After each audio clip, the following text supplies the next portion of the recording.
جناب قاسم کا قصیدہ پڑھتا ہوں اور کبھی اور کے لیے روکتا ہوں۔ پہلا برس نصیب 7 شعبان میں جناب قاسم کی ولادت ہوئی۔ 7 شعبان کے بعد جب پہلا محرم آیا ہے، تقریباً عمر 5 مہینے کی تھی جناب قاسم۔ 7 محرم آئی، 5 مہینے کا سن، 8 محرم آئی، یہ تاریخ جب آئی تو جناب فروا امام حسن کے پاس ہے اور آنے کی بات کہا میرے والی نہ جانے کیا وجہ ہے کہ قاسم شیر نہیں پی رہا ہے۔ تو حسن نے تڑپ کے اتنا کہا اس لیے کہ یہ بھی کربلا کا پیاسا ہے۔ آپ کی آہل کر آپ جگہ بنا لیں، آپ لوگ ظاہر سی بات ہے کسی کو تابوت لانا ہوگا، کسی کو بھی تو جانا چاہے وہ نکل جائے آرام سے۔ میں بنال سے مسائل پڑھ رہا ہوں۔ آج قاسم کا ماتم ہے، شب عاشور پر وہ قاسم کو سمجھاتی رہی میرے لال، میرے لال وہ تمہارے بابا تو نہیں ہے، کل حسین پر قربان ہونا ہے، کل حسین پر قربان ہونا ہے۔ روز عاشورہ ہے، روز عاشورہ 13 برس کا قاسم تیار ہو کے خدمت حسین میں آیا اور آنے کے بعد کہا چچا جان اجازت۔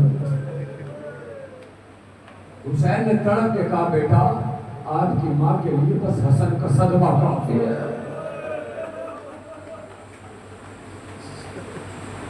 ایک جملہ کل کہا تھا اور دوہرا رہا ہوں اس جملے کو، اسی لیے بھی قاسم کا ماتم کر لیجیے گا کہ قاسم کا غم ان 3 بڑے غموں میں سے ایک ہے جس پہ حسین جیسا صابر چیخ مار کے رویا ہے۔ اور مائیں تو آج خوب روئے گی، 13 برس کے بچے کا ماتم۔ قاسم کو واپس کیا، قاسم آ گئے، نہ منظر کھینچ نہیں سکتا مگر کوشش کرتا ہوں سمجھانے کی۔ گھٹنے موڑ کر قاسم نے گھٹنوں پہ ہاتھ رکھے اور ایسے سر دے کے بیٹھ گئے اور روتے رہے۔ فرما نے کہا کیا ہوا میرے لال؟ چچا جان اجازت نہیں دیتے۔ سر ماں کے زانو پہ آیا، سر ماں کے زانو پہ آیا، بالوں میں ہاتھ پھیرے، نہ جانے کیا یاد آیا، اٹھو قاسم، بازو کا تعویذ کھولا، کل لے جا کے بھائی حسن لے جا کے حسین امام کو دے دو۔ تعویذ لے کے چلے، بھائی نے بھائی کی تحریر کو پڑھا، آنکھوں سے لگایا، لگانے کے بعد کا قاسم خدا حافظ۔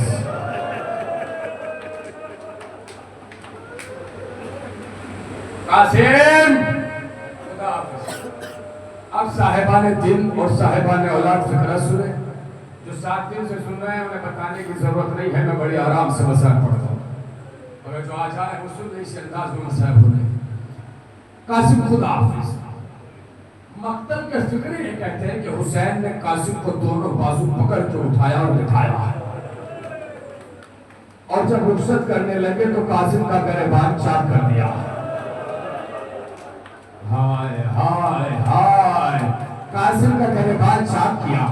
عباس نے کہا آقا چوک کا عرب کا دستور ہے، اگر پتہ چل جائے کہ سامنے آنے والا یتیم ہے تو تلواریں نہیں چلاتے۔ جزاک اللہ کرو نمازہ، تلواریں نہیں چلاتے۔ سر پہ خاک ڈالی، قاسم مقتل میں آئے۔ آہستہ آہستہ پڑھ رہا ہوں کیونکہ ایک منظر کھینچنا ہے۔ قاسم مقتل میں آئے، فوجوں کو لتھاڑا، ارزق کو مارا، دیجئے فوجوں نے سمجھنا شروع کیا۔ اب یہاں رک جائیں اور اب فکرہ سنیں، دل سنبھال کر۔ ایک سپاہی ہے جس کا نام ہے عمر ابن جالوت۔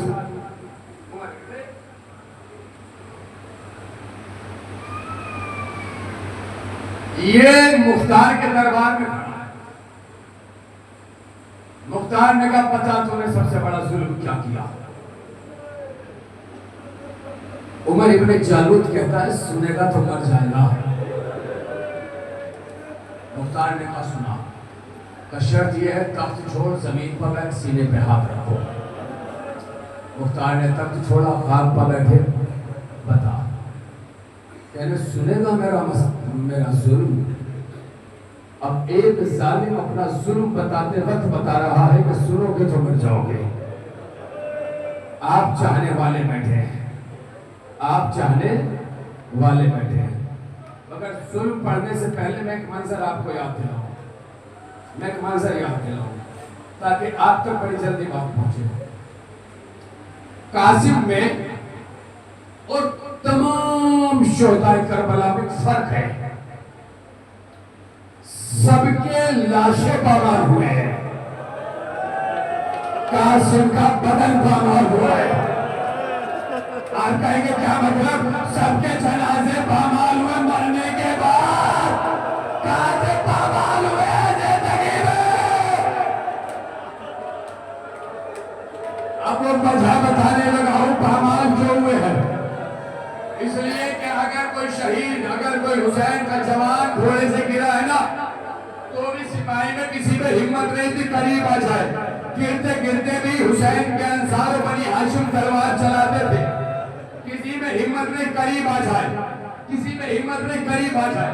تو قاسم کا بدن جو پامال ہوا تو وہ منظر بتا رہا ہوں، اور ہو سکتا ہے منظر بتا کے میں ممبر چھوڑ دوں۔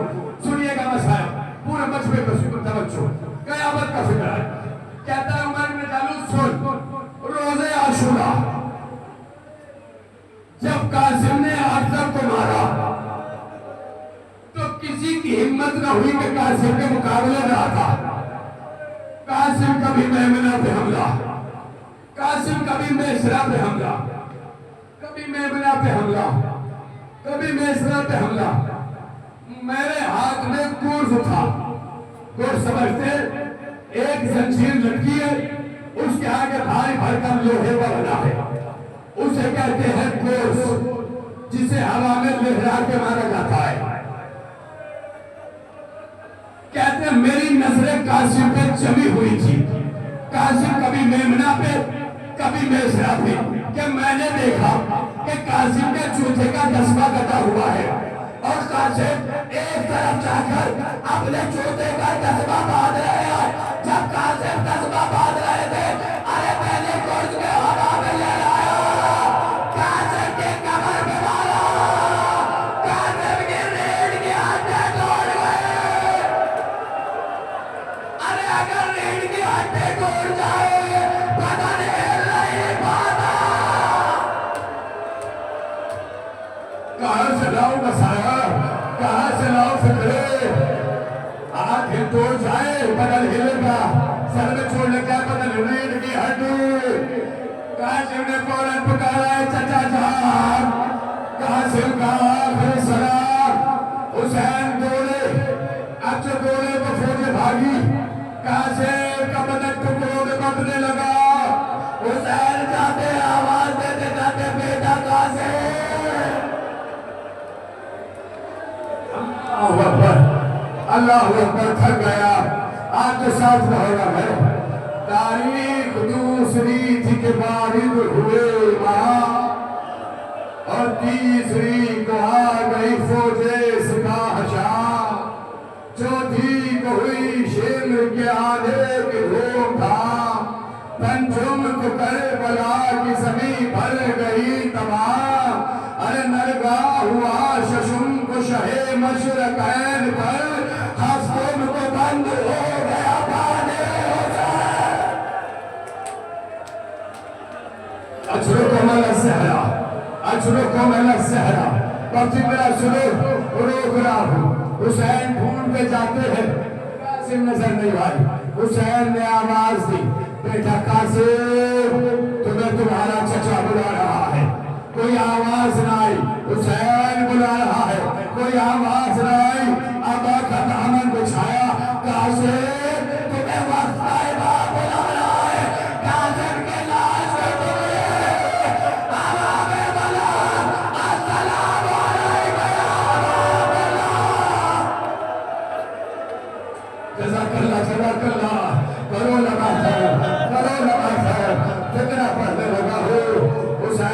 قاسم کے لاشوں کو اب آ کے دامن میں سمیٹا اور میری طرف دیکھنا ایسے نہیں کہنے میرا کے لے کے چلا گئے چچا بھائی اس فکرے کو سن لیجئے شاید بات پہنچائے تو آپ روتے ہوئے اٹھے میرے معاشرے کا دستور ہے میں نے دیکھا ہے اگر کسی کا شوہر مر جائے تو زوجہ پیروں میں بیٹھتی ہے جنازے کے پیروں کی طرف بیٹھتی ہے اگر کسی کا بیٹا مر جائے تو ماں سرہانے کی طرف بیٹھتی ہے ارے قاسم کے لاش کے ٹکڑے آ گئے ماں تباہ کر رہی ہے اے بیلا تیرے باقا